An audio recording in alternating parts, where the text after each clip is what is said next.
What do you do when your crush isn't interested? How about not go freaking insane and plan to eradicate humanity with ghosts and poison? That's Agatha.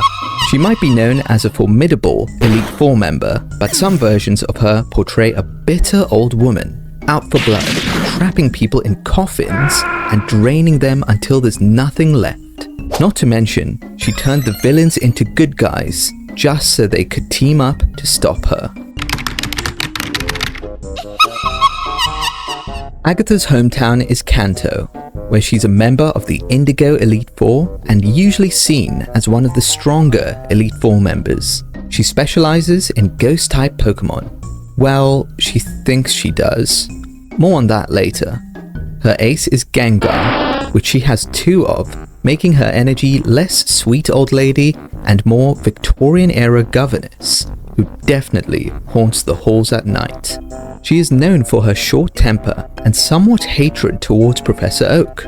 They actually started their Pokemon journeys together as friendly rivals. Oak turned to research and retired from active training. Now it's a one-sided rivalry that she clings to, like a Banette holding onto a cursed doll. Not wanting to be like Oak is what pushes her to keep battling and not retire. Agatha is about 2,000 years old, has blondish grey hair, and is always seen wearing some sort of purple and white dress, looking very akin to olden times. With a walking stick.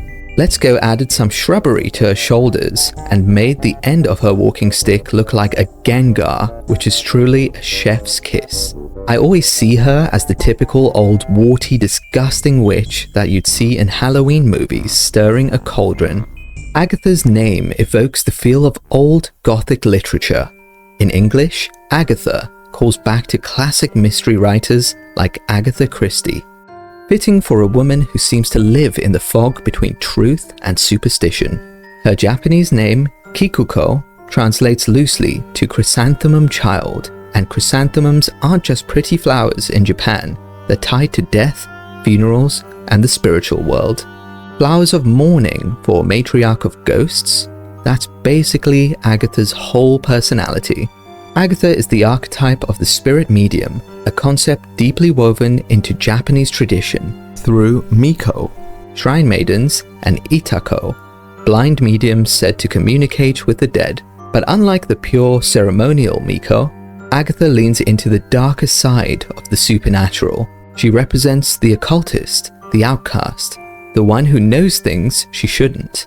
She isn't simply friends with ghosts, she's a woman shaped by them, aged by them, practically fueled by them. Her Gengar's grin echoes that of Sashiki Warashi, mischievous household spirits, while its shadowy tricks and illusions resemble Hitodama, souls that float around graveyards as flickering lights. Agatha's bitterness towards Professor Oak, her old colleague, adds a layer of narrative folklore. She represents a branch of Pokemon tradition that Oak abandoned, that being the spiritual understanding of Pokemon, the world of myth and intuition. Oak took the path of science, Agatha took the path of shadows. This philosophical divide mirrors old Japanese stories of scholars splitting into priests of logic versus priests of mysticism. And while Oak gets the lab coat and research grants, Agatha gets to command a legion of giggling demons. Honestly, she might have won that trade. In the original Generation 1 Red, Blue and Yellow games, Agatha's the third Elite Four member, and from Generation 2 onwards, she's replaced by someone that I thought was actually her younger self for the longest time. Karen. The fame checker states that she's got a short fuse, and she's the oldest Elite Four member in history, which some take as inspiration. Don't let age hold you back. A quote from her also describes Professor Oak as handsome, so they could have been romantically involved, until Oak wanted to stop having his dream being eaten every night. Her room is frightening, looking like a room straight out of Lavender Tower. It's littered with what looks like gravestones, which really adds to the ghostly and eerie vibe. In Fire Red and Leaf Green, she has purple tiles all over and 6 huge pillars, all looking like gravestones. Let's Go features a great design, with the 6 pillars each having a blue light burning inside of them. almost as if there are souls trapped inside.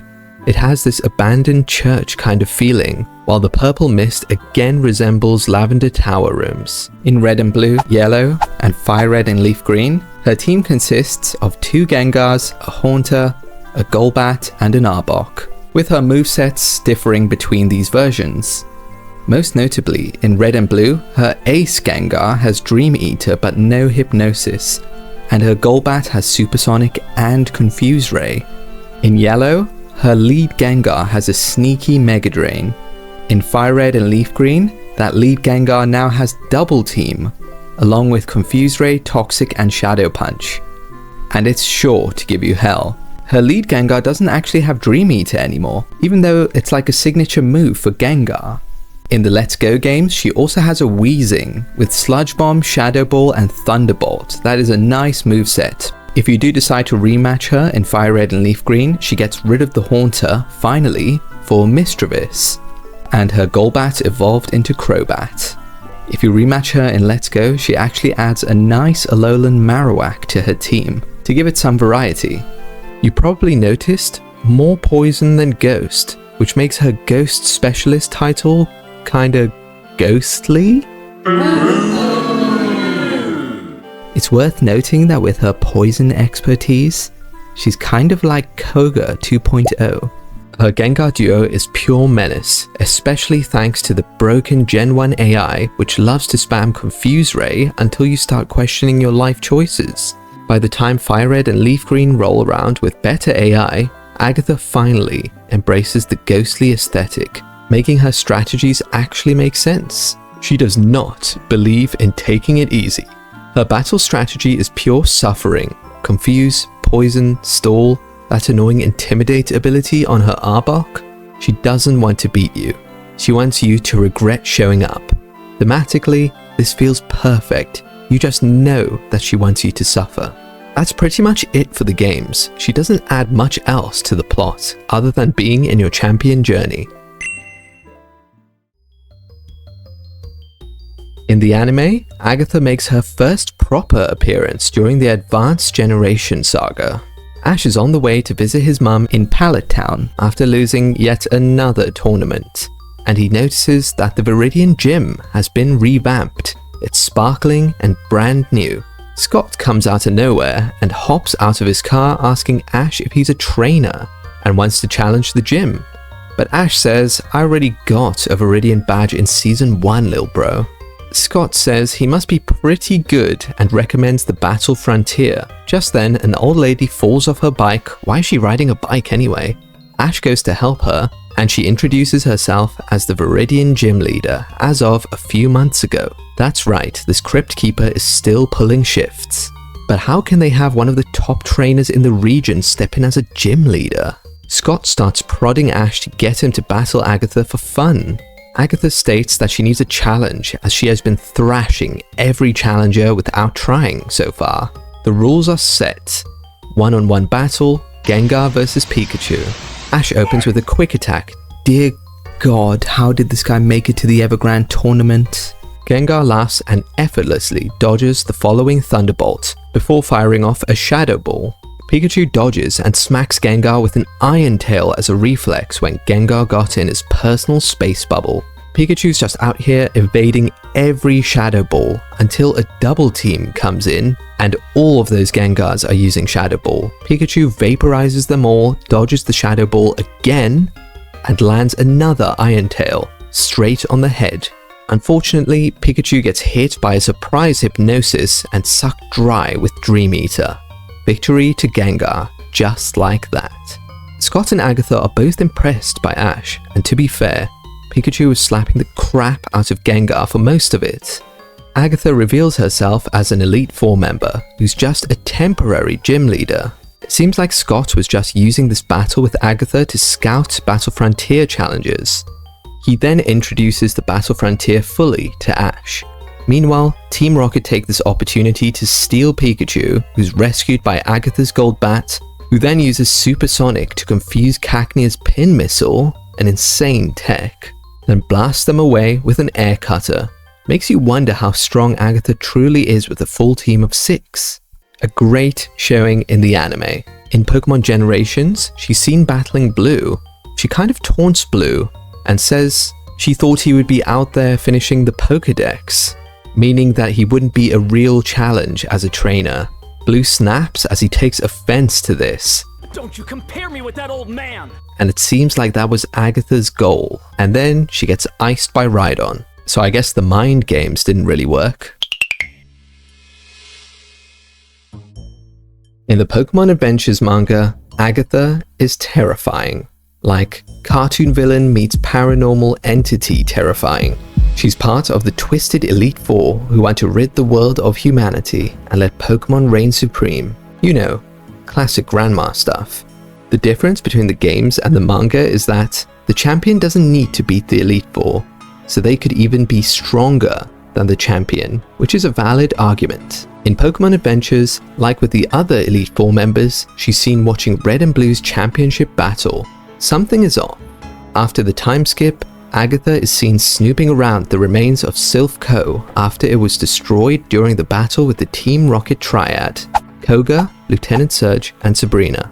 It seems like she was looking for the badges, as we know they have special powers.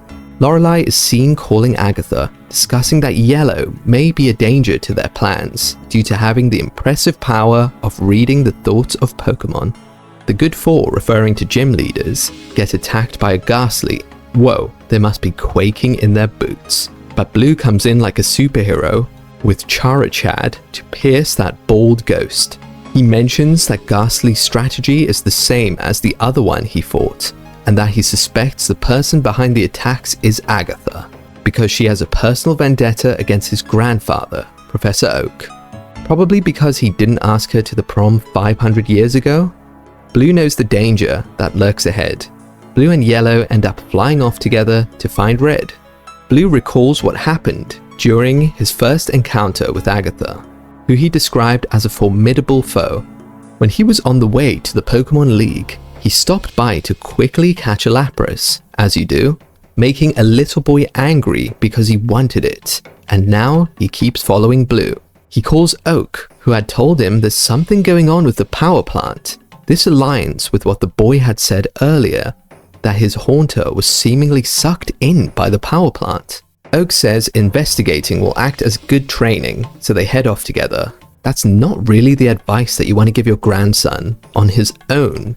As they arrive, they don't realize that an ominous presence is waiting to strike.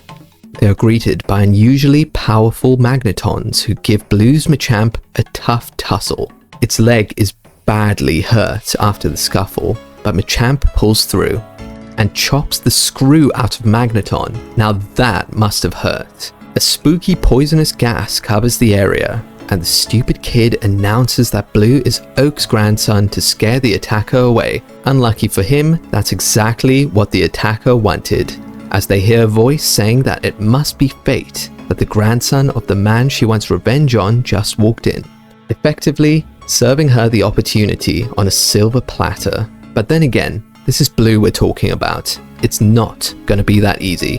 Gengar pops out and starts throwing attacks which are blocked by Blue's Golduck. Gengar is so fast that it ends up landing Hypnosis on Blue and putting him in a coffin as it starts munching his dreams. Agatha is delighted with the sight of Gengar draining the life force out of Blue. This got real dark real quick, as she literally tries to extinguish Blue. She said she believes humans and Pokemon are not meant to coexist, but she's a human, so what's up with that? The boy tries using words to beat her, but not gonna work, lil buddy. He blames Agatha for stealing his Haunter, and she's quick to deny it. Wait a minute, she's out here putting kids in coffins, but she's like, no way am I a thief? That's where she draws the line? She passed it a long time ago already. Blue wakes up weak and still paralyzed in the coffin, while Agatha prepares to catch a body. Golduck and Blue have an insane bond and use their combined 500 IQ to figure out a plan. Golduck reads Blue's mind with its psychic powers and transfers what it read to the Pokédex, which displays the message in words for the boy to read and hopefully do something useful. Blue's like, yo kid, attack the Gengar while they're distracted so it lets go of this Dream Eater death grip on me. and during his moment to shine, he wimps out. Agatha says she knows they're communicating via the Pokédex, as she has also installed the new Windows update, before sending Blue to the second phase of Dream Eater, which is basically the death phase. The kid suddenly grows balls of steel and straight up charges them without a plan, before getting tail smacked by Arbok into the Pokeballs, and he finds his Haunter. I guess that worked out? His Haunter clashes with Agatha's Gengar, and she gets so distracted telling Gengar to annihilate it, that Blue finds an opening to free himself from the coffin with Scyther. Agatha, impressed, disappears into the mist, complimenting Blue and Oak, as it's the end of Blue's encounter 2 years ago. During a flashback of the first Red vs Bruno battle, Agatha and Lorelei are seen spectating, clearly with bad intentions. They want to recruit Red into the evil Elite Four based on his skills, but also to use him as he's the last person to have battled Giovanni. And part of their plan to achieve ultimate power involves acquiring and channeling the power of the 8 badges. After Red declines, Lorelei and Agatha jump him, making it a 1 versus 3. Red has little to no chance, and even worse, they all strike him in a coordinated attack, severely damaging him and freezing him almost to death. They think he's done for and leave the rest to Bruno. There's a flashback showing Agatha recruiting Lorelei. Lorelei is with an injured and sick seal due to industrial waste pollution from the power plant. She's in tears, so Agatha preys upon her vulnerability by blaming humans for being the root cause of it all. Agatha uses her Ghastly to suck the poisonous chemicals out of Seal, as poison is a delicacy to Ghastly. This helped Agatha gain Lorelei's trust, leading to Lorelei developing hatred towards humans. Back to the present, Agatha is seen discussing the 8th badge with Lance, because with it, executing their plans should be a breeze. In the meantime, she sends a ghost army of Gengars and Haunters to attack Cerulean, an ice army of Shelders and Cloisters to attack Celadon, and a fighting army of Machops to attack Pewter City. All of these appropriately correspond to the type favorites of Agatha, Lorelei, and Bruno respectively. This should provide enough distraction for them to get the 8th badge. To make matters worse, the Team Rocket Triad show up, but it turns out the Elite Four are their common enemy, so they're willing to cooperate this once. Sabrina uses her Spoons of Destiny to see who the best pairs are to beat the Elite Four members. Blue is paired with Koga, Green with Sabrina, and Lieutenant Surge with nobody, as Red is absent. As new best friends Blue and Koga go out on the hunt, Koga uses his Golbat to find the enemy using Supersonic, to which it quickly reveals an Arbok lurking in the shadows. Blue immediately thinks of Agatha. Koga makes the logical decision of fighting Agatha's Arbok with his own, weaker Arbok. Agatha's Arbok starts off hot, with a rock slide making stalactites come raining down, and Blue is forced to jump out of the way and ends up right in the face of a Gengar, who licks and paralyzes him. All of this happens while stalactites are still falling, which separate Blue and Koga from each other. Blue is blind and relies on Koga's Golbat to guide him until the supersonic sound waves get cancelled by other sound waves, and Agatha's own Golbat enters the scene.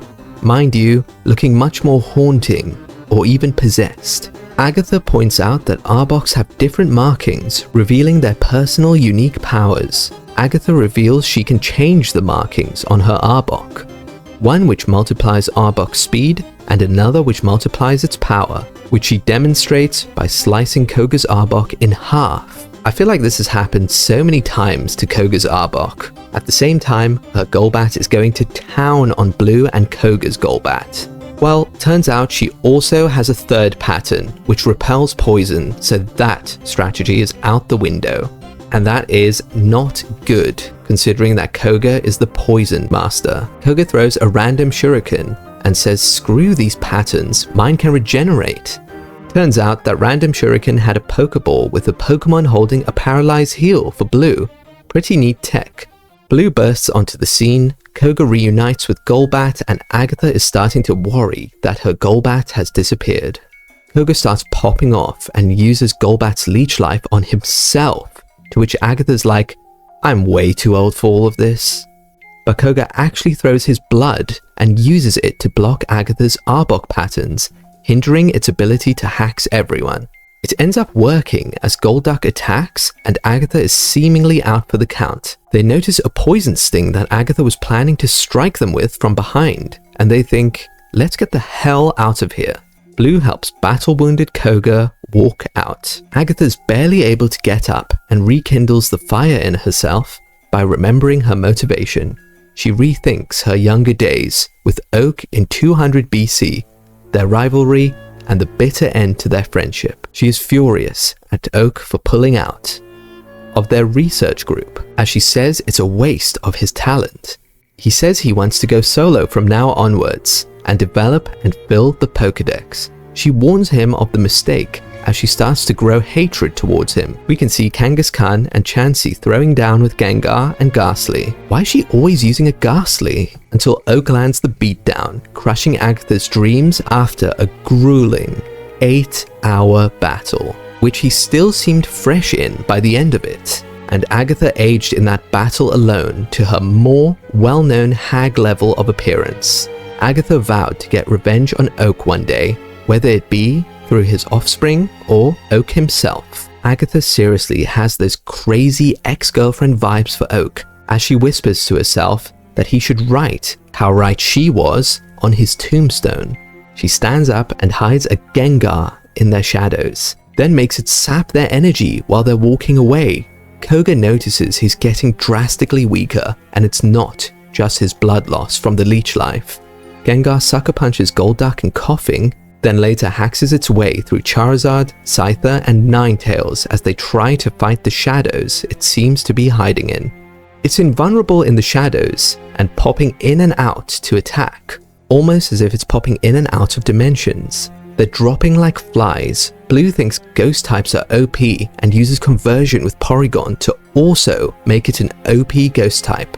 It's defending pretty well against Gengar from this point onwards, but Blue realizes that he needs a way to get it out of the shadows permanently, as he won't beat the shadow camping Gengar playing whack-a-mole.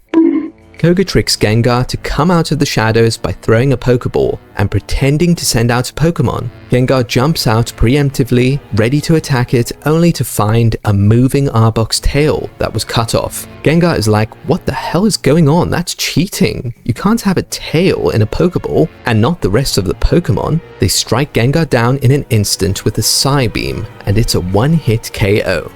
Koga says he's surprised that Blue deciphered the plan, which was hidden in a message made by Coughing Smoke, but Blue just pretends to have 1000 IQ and says he remembers everything from opponents that he has battled and that Arbok can move without a head.